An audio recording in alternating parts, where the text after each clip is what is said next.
Welcome to episode 129 of the Twim Show. This is your host Sajid Islam. Today I'll be going over the notable news and updates in the digital marketing space from the week of October 3rd through October 7, 2022. So let's jump in. First off, a bit of a update that Facebook has announced that they have renamed their ad policies to Meta Ad Standards. There's no other changes to the policy. It's just that I think Facebook has been on a roll to rename their business as Meta, and they're basically, and actually I kind of like the name Meta Ad Standards. Meta Advertising Standards is just that it's coming in line with the Meta branding. Other than that, everything else remains the same. They might make things a little bit more transparent, more clear, things like that. Those little, so that you can understand this better, what is involved when you get a strike or something like that. But that's all. Next up today we have is that Meta has announced Facebook Community Summit 2022.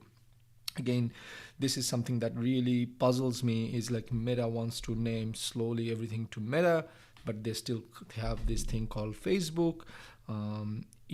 So it kind of creates a confusion is what, but nevertheless, this Facebook Community Summit is going to be held on October 20th, 2022. There is a link in the show notes page so that you could sign up if you want to. It's basically a Facebook event. And I'm pretty sure it's going to be in that group, and they're going to bring community builders and leaders and to learn more about the group features and things like that. I think it's all about around Facebook groups. So if you're interested in Facebook group, go ahead and tune in. As always, if there is something worthy to be mentioned on this podcast, our show, I'm going to go ahead and do that. Next up we have is that Meta is shutting down Bulletin newsletter platform. This is something they've launched back in April 2021. They saw businesses like Substack, which by the way we moved our Twim show onto Substack, and we're going to slowly we still publish in both on our website WordPress as well as Substack, but over time we're going to slowly migrate into Substack and just keep WordPress for archival purpose. And I will tell you also, and I'm digressing, but our growth has really gone up ever since we moved to Substack. So anyway, coming back, so this was a copycat feature, and Meta is like, our Facebook is saying, what, we're going to kill it, right? They had, they learned the lesson, and they're focusing more on the metaverse right now. Lastly, for Meta, we have Meta rolls out the Advantage custom audience. So Advantage is there, I guess, the new, I don't know what to call it. I don't do Meta ads or Facebook ads, but Advantage, as far as I remember covering it in the show, is like this thing that they renamed their ads suite, instead of calling it awareness, objectives, things like, they call it the Advantage suite. So Advantage custom audience is basically it's like a lookalike audience, but it expands beyond lookalike, right? And you upload your custom audience list, which is you upload your custom audiences, like people who have purchased from you. You have their email address, things like that, and you upload it into Meta or Facebook, and then they're gonna do a matching, and they don't limit it to 1%, 5%, 10%. They just go ahead and find people who are more likely to buy from you, and then show your ads to that.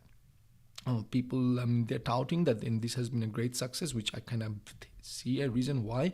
Again, the other challenge to that again is for example, if I was purchasing using my corporate account or business account, and my email address is different, however my Facebook email address is different because it's personal, it's going to be very hard for Meta to match those things, especially in a B2B cases. But for B2C, I think this really works really great. Next up, again on the advertisement front, Instagram has 3 updates on Instagram ads that you should know about. One is the multi-advertiser ads. This is something let me break it down, and I've seen this on my Instagram as well. So suppose I see an ad from, let's just say BMW.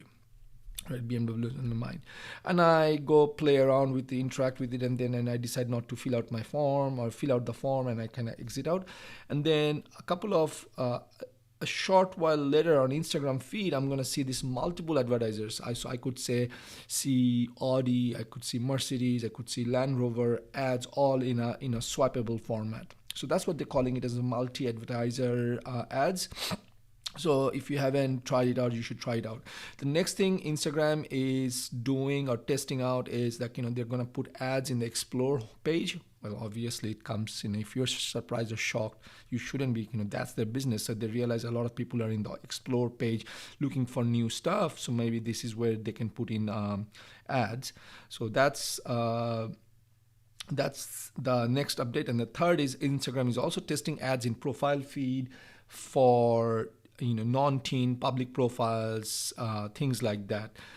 So it's like if you are a public figure and non-teen, over 18, and I go to your profile, I think I'm gonna see some ads in there as well. Again, Instagram has to make money, Facebook has to make money, or Meta has to make money, so they're gonna put ads as many places as they can. It's just gonna be so addy that then I think eventually people are going to bounce off. Now, having said that, I kind of like this ad option because remember, on YouTube, we can run ads based on people who like so and so channel, or people while going to watch so and so videos. So if this is a step closer in that direction, where I could say, show my ads to people who go to Russell Brunson's profile, right? And so that way my ad pops up, and that's going to be very, very lucrative business for Meta. So that's really a step in the right direction. I hope they actually go with it, even though we don't advertise on Meta, but I think this will be really good. Next up, moving away from the Meta world into the Google Analytics, the Google world, is that Google Analytics is going to stop reporting store visits. It's not going to show up on Google Analytics anyway. Don't be surprised. That's because the last day is October 31st, 2022. If you this is Universal Analytics anyway. You should be moving to GA4. But if you have Google Ads and Google Analytics together combined, then you would be able to see this data in your Google Ads reports. That's all you need to know. Again, Google, what is store visits report? Store visits is basically an estimated count of number of store visits from users who visited your website and then visited your physical store within the 30 days. And there's some requirements around it, right? Yeah, it's something I don't want to go over on this show because the show is going to drag on. I can put the link to that requirements in the show notes, but basically, it's a good thing, if you are in a co-working space, this is very helpful, right? It's absolutely helpful if you're a co-working space, people who see your ad and people who show up to your space, and you can kind of say, is this really effective in are the people seeing my ads? And not necessarily, they might be seeing my ads, but they not fill out the form, but they show up, right? So that's a very good things. But nevertheless, please move to GA4 before it's too late. Next up. Google announces tag coverage summary. This was something covered in episode 120, when Google rolled out tag. I believe they rolled out the Google tag site-wide tag, right? Ideally, you should be using Google Tag Manager. But if for some reason you're not using Google Tag Manager, then this is a very good option. Site-wide tags, which is basically the tag coverage summary. Before I jump into this, site-wide tags are the building blocks of a strong measurement foundation. They help advertisers understand how customers are interacting with websites and ads. Obviously Tag Manager is a little bit of a steep learning curve, so a lot of people don't use Tag Manager and they use Google Tag on pages, bits and pieces, but the tag coverage summary can help you quickly determine whether your Google Tag has been implemented on all of your website pages, and then from there you can carry on. Now also what they are doing is they're providing out-of-the-box integrations with big CMSs such as Wix, Drupal and things like that. So overall, it's good. If you don't use Google Tag Manager, then this is a good option for you. If you are using Google Tag Manager, then do not worry about it. Next update, Google Ads update is, it's like, if you're running Google app ads, now you can target people. There's a new targeting option called target return on ad spend for ad revenue. It's a pretty big, right? So what this does is a Google Ads campaign allows you to target people who with an affinity for clicking on ads within apps, right? So for example, if you're playing Fortnite, you see an ad, and if Google thinks that you are someone who's gonna tap, who has an affinity for tapping on that ad, then they're gonna show you that ad. So they're gonna show, ads to more people who have an affinity to click on ads. Now, while it's good, I'm kind of iffy about this whole thing, is because we have a lot of scammers and bots and things like that. So you can quickly spend a lot of money without a lot of results. So be careful with this. And again, this applies to people who are advertising on mobile. But definitely be careful, be cautious, test it. This is where testing scientifically and measure and data to back up your theory or hypothesis would be very important. The other thing Google Ads is doing is they're testing this thing called automatically created assets. So what are those? This is like Google's, it's funny how Google is, from an SEO standpoint, Google doesn't like automated text and things like that. On the other hand, Google is saying, you know what, we're going to automate everything. So what this is, when you create an ad, RSA ads,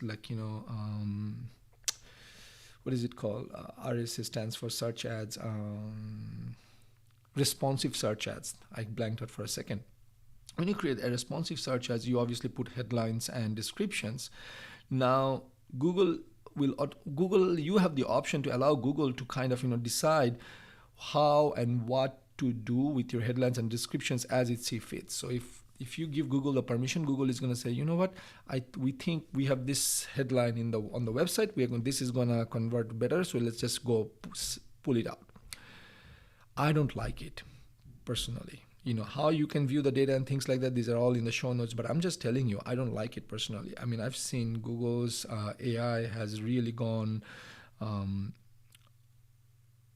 it hasn't done the magic it's supposed to do. It has actually done harm. It has created crappy ads, things like that. Because remember, at the end of the day, Google makes money regardless of whether that customer clicks on your site and converts or not. Right. So Google is going to give you a plethora of options, things like this. Sometimes slow is fast, right?